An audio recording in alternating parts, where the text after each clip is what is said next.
దక్షుడు శివుడికి ఏమవుతాడు? శివుడు భార్య సతీదేవి అగ్నికి ఎందుకు ఆహుతించుకుందో తెలుసా? అయితే కథలోకి వస్తే దక్షుడి కూతురు దాక్షాయిని శివుడిని ప్రేమించి అయితే వివాహం చేసుకుంటుంది. ఆ వివాహం అనేది దక్షుడికి అయితే ఇష్టం లేదు.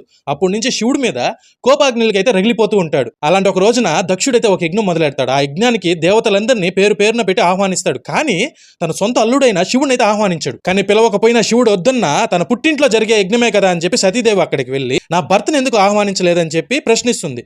అప్పుడు దక్షుడు తన గర్వంతో శివుణ్ణి ఈ విధంగా అయితే కంచిపరుస్తాడు. పులి చర్మం చుట్టుకునేవాడు, కపాలమాల ధరించుకునేవాడు, శ్మశానంలో నివసించే అలాంటి వాడిని నేనెందుకు ఈ యజ్ఞానికి ఆహ్వానిస్తానని అండంతో ఆ మాటలు విన్న సతీదేవి నా భర్తను అవమానించిన ఈ లోకంలో ఈ శరీరంతో తిరిగితే దక్షుడి కూతురు దాక్షాయిని అంటారు. ఆ పిలుపు నాకొద్దు, మరో జన్మెత్తి శివుణ్ణి పెళ్లి చేసుకుంటా అని పరమేశ్వరుని తలుచుకుంటూ తన పంచ ప్రాణాలను ఒక చోట కేంద్రీకరించి కనుమబ్బుల మధ్య దృష్టిని నిలిపి తన శరీరంలో ఉన్న యోగాగ్నిను సృష్టించి ఆ యోగాగ్నిలో తన శరీరాన్ని వదిలేసింది. మిగతాది పార్ట్ 2లో తెలుసుకుందాం.